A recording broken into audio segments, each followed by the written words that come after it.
Good morning, ma'am. To masugi papa. Masugi papa mama se ngarang night duty loi leigi bako ado aise ayupung manga da hugot pane ba.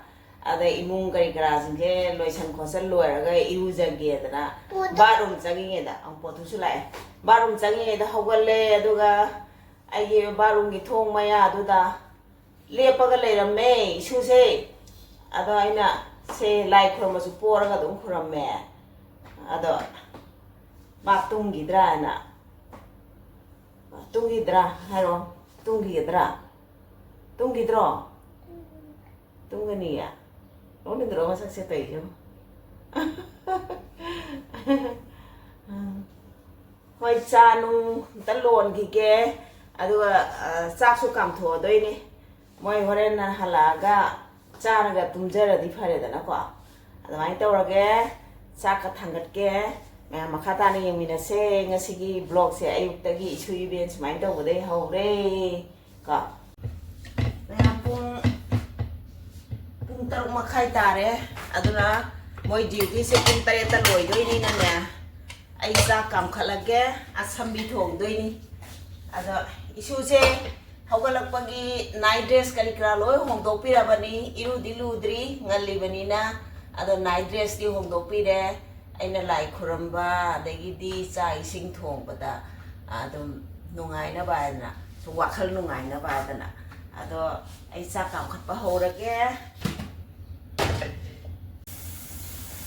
masu se tumdradi mai breakfast ang sembi ge daw ne do hakam di salli tuman jira tuman bulsira khali anna ho galati khore nungin no tumbado kharanga na tumaga di nungdang do akhoi ga mana na kano tawidna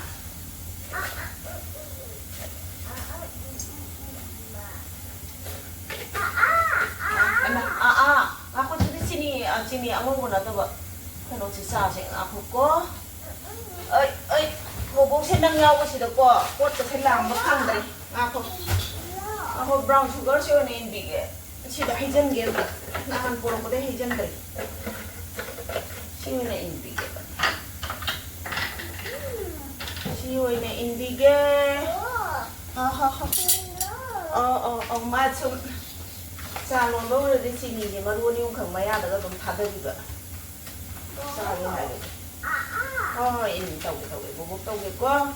Ako bubog sini. Dahil yan hindi. Nang sini kurang hijan dalay ba. Sangang gadi brown sugar sina nungaya na. Ang uba sina sanggong yawa salon ba dati ang uba nang nungay ba. Oh, sisu tanda sa hari siya hindi log dadi. Kaya tawran ni. Se. Ima. Ayo kay. Ay na si Mapa today kadang no thong na ba na ba da. Se. Nang order.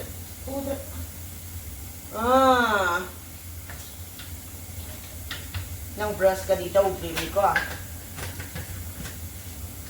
Hang letter.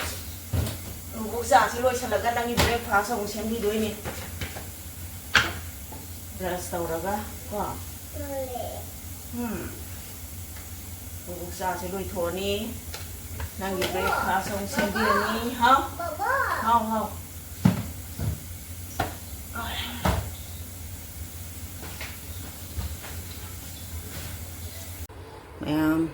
Drumstick hawai ga thong mane bako sumain ta thau sok top salaga ne mahi hapsan gre isu ju hawala bani na athobi thabak ne in toise mayam khata ni yemina se abo kuku thak to ayu ge haw pa kuku thak to ko abo loar bo thak pa loar bo good morning ông ka to thang ro mayam da yam haitre mayam nokning dram te yango mayam nokning dra ne se thabak se ama mung to ringe da ba ko nakalam loi ka le rame to sima nakalam budi ka dre batar tai raga to bone ba ko we do isu yaw ba se do sak ising sak loi re ado ऐसा glass अमा थकेन तौनी अदो मबानी से हुजी पुंग कनो तौदोरे तरे मखाई हेलएबको अदुना तरे मखाई हेलअबनिना पुंसे तरे मखाई हेलअबनिना को मबानी से मार्केटिंग मचा सोइन तौंगद्रा इन खल्ले कोई कनो असाइसिदा हिंजांग योंगफम नत्रगा मोलददी हुजी पुंग निपान ताददी हांगदेबको अदो माने हिंजांग लेरकद्रा इन खल्ले हिंजांग से अमता लेइत्रे हबा कांगखौ ngongningai khoningai amta leitre aduna हिंजांग लेरकद्रा इन खल्ले होरेन हिंजांग लेरागदी कांगखौ मयाम लेरादी कांगखौ गुमा गरि मसुखरा तौगे अदो इसुइ बेन चा थक्तोअनी बनना काबसिगा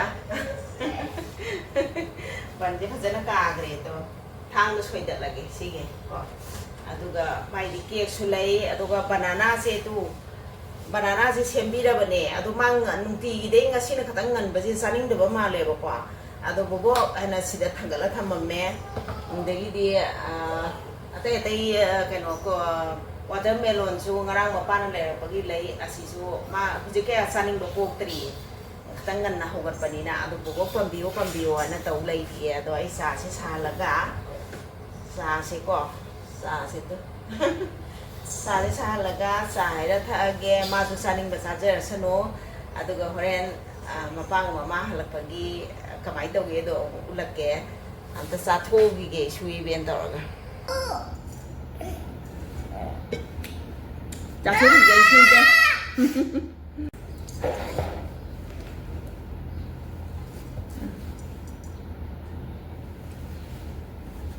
shui ben breakfast tawge ta ga ba cái rồi lại sao rồi đâu đâu xin cả tăng thật đấy à tôi cả là phơi cha đi cái gì là phơi cha đi hay banana cha đi hay cái rồi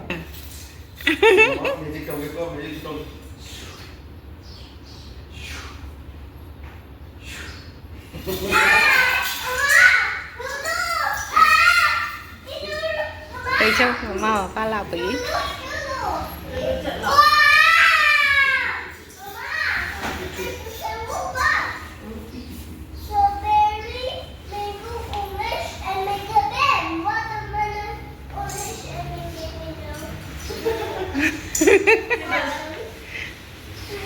cây lên đó bác. 4, 5, 6, 7, 8, 9, and make a party. This one, you like it? You like it? Mama chẳng kia ye, hắn đâu đó? Kari tau do balai ge maga haladi cinema hawai sedan che is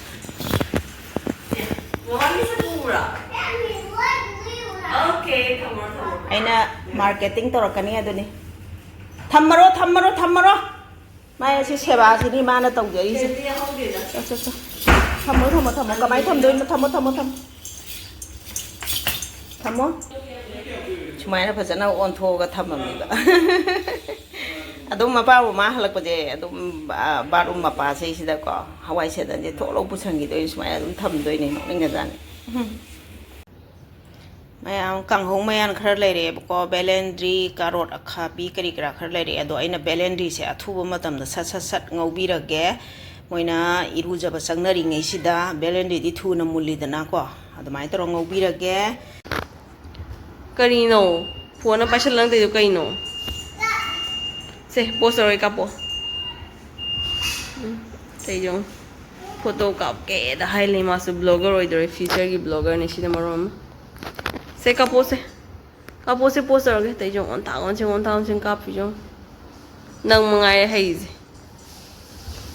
yar bo mama chau ra ge ko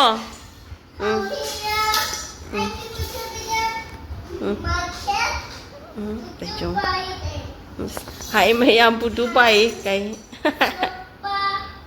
hay đến nên năng show blogger ki masu nu pini na đây chung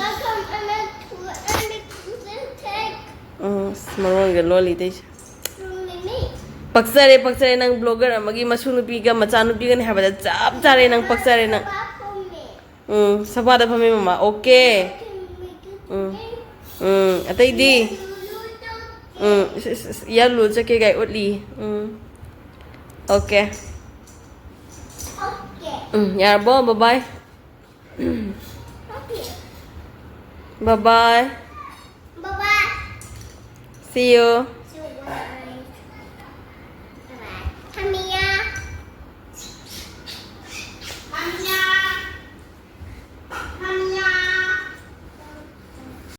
Dura, papa sa hero solo, mama ware, ninge solo.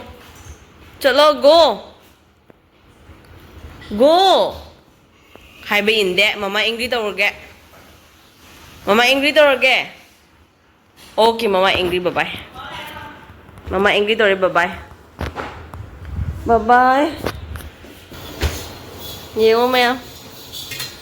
Yo macanu paga mama nu piga duty halak pagi akhoi gi mama na silanga mi jong belen rizna ina hojila ine khatak ta kang ngoraga alu kang mi am ga taraga hawai ta tai taraga si mam ji chadaraga mutum de ne maga duraga mela saraga le ho ne मैं आमदा साजागी थबक सुचिन बनी ना वारे तुम निंगे मखा ताबदा नुंगाई नुंगाई ते मैं आमदुम continue तौबियो सिदि इचम Chamba daily blog ने happy birthday तो ना खांगम द्रे माय बर्थडे बुदी वाटली बको अददा हैप्पी बर्थडे केक अम नि मासी पाया केक का केक तौ ले अना केक मचाम ले मैं सिका अनगे कोसे हैप्पी बर्थडे से का पाया हैप्पी बर्थडे ममा को मैं सिका न थन का पहिरी अमा ये दी छोरे से Happy birthday to you. Wow. Happy birthday to you. Happy birthday. Happy birthday. Paro. Say. Happy birthday to you. Yare. Say happy birthday girl. The cake ilagay mama na. Yare, cake ilagay say. Say. Happy birthday cake ilagay. Tasty. Tasty hero. Mama đâu lo. Có mama đâu lo. Happy birthday lo con ăn kia. Xin, ang harau han na ba. Yeah. Này cái gì là gạo driver ni ngata shwai na ling ni na lagi ko. Ay tuting madamit na kasi niya hadra ni basta si yung madu. Antang maga lang na rin na midang chuko man na minang daw ni na ngata sa lang na din ko. Maso no ay hote ba ita. Ana ngata maga lang na ni piso ba nga loy ba nga buwer koy na. Ado ay siya na bataw din niya. Ni tuting niya do maga tang lang na makangin na din. Mama na itong mo tuwa din niya. Oh.